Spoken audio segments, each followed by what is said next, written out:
ইফালে গৌৰৱ গগৈ নেতৃত্বত নগাঁৱত বিশাল ৰেলী কংগ্ৰেছৰ সংবিধান বচাওক দে বচাওক শ্লোগানেৰে সমদল নগাঁও ৰাজীৱ ভৱনত বিশাল জনসভাৰ আয়োজন কৰা হ'ল। অংশগ্ৰহণ কৰিছিল সাংসদ প্ৰদ্যুৎ বৰদলৈ, ৰকিবুল হুছেইনে, বিধায়িকা শিৱামণি বৰাইও লৈছিল অংশ। সভাত বিজেপি চৰকাৰৰ বিৰুদ্ধে বিস্ফোৰণ গৌৰৱ গগৈ।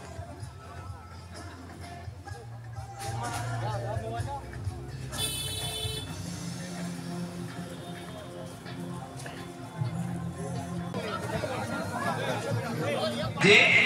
এটা সিনেমা এটা আছিলে আজিৰ পৰা 10 বছৰ 15 বছৰ আগতে সেই সিনেমাত এটা লাইন আছিলে আব্বা ডাব্বা জব্বা আব্বা ডাব্বা জব্বা তাৰ মানে কি তাৰ মানে এইগৰাকী ব্যক্তি আবুল তাবুল কথা কৈ থাকে কোনো কথা নাই কোনো কাম নাই কথাৰ কোনো বদল নাই কথাৰ কোনো মূল্য নাই আমাৰো মুখ্যমন্ত্ৰী আবুল তাবুল কথা কৈ এটা আব্বা ডাব্বা মুখ্যমন্ত্ৰী হৈ গৈছে কি কৈ থাকে তেওঁহে জানে আমি কেতিয়াবা দিল্লী যাওঁ দিল্লীত বিজেপি দলৰ নেতৃত্বই আমাৰ লগত কথা পাতোতে কয় কি হৈছে আমাৰ অসমৰ মুখ্যমন্ত্ৰী কিবোৰ কথা কৈ থাকে এইবোৰ কথা কোনো যুক্তি নাই এইবোৰ কথা পাতিব লাগে নেকি এইখিনি কথাবোৰ এতিয়া ঘৰে ঘৰে ভিতৰত এতিয়া আলোচনা হৈছে সেইকাৰণে এটা কথা ঠিক যে আজি তেওঁৰ মনটো অস্থিৰ হৈছে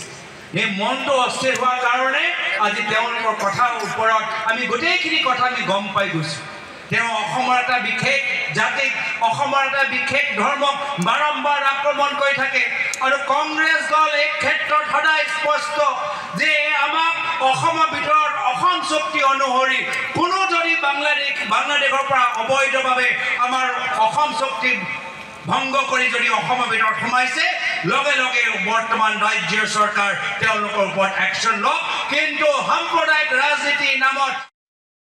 ইফালে গৌৰৱ গগৈ নেতৃত্বত নগাঁৱত বিশাল ৰেলী কংগ্ৰেছৰ সংবিধান বচাওক দে বচাওক শ্লোগানেৰে সমদল নগাঁও ৰাজীৱ ভৱনত বিশাল জনসভাৰ আয়োজন কৰা হ'ল। অংশগ্ৰহণ কৰিছিল সাংসদ প্ৰদ্যুৎ বৰদলৈ, ৰকিবুল হুছেইনে, বিধায়িকা শিৱামণি বৰাইও লৈছিল অংশ।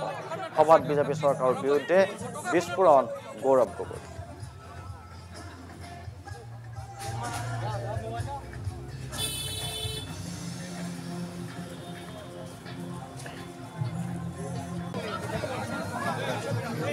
যে এটা সিনেমা এটা আছিলে আজিৰ পৰা 10 বছৰ 15 বছৰ আগতে সেই সিনেমাত এটা লাইন আছিলে আব্বা ডাব্বা জব্বা আব্বা ডাব্বা জব্বা তাৰ মানে কি তাৰ মানে এইগৰাকী ব্যক্তি আবুল তাবুল কথা কৈ থাকে কোনো কথা নাই কোনো কাম নাই কথাৰ কোনো বদল নাই কথাৰ কোনো মূল্য নাই আমাৰো মুখ্যমন্ত্ৰী আবুল তাবুল কথা কৈ এটা আব্বা ডাব্বা মুখ্যমন্ত্ৰী হৈ গৈছে কি কৈ থাকে তেওঁহে জানে আমি কেতিয়াবা দিল্লী যাওঁ দিল্লীত বিজেপি দলৰ নেতৃত্বই আমাৰ লগত কথা পাতোতে কয় কি হৈছে আমাৰ অসমৰ মুখ্যমন্ত্ৰী কিবোৰ কথা কৈ থাকে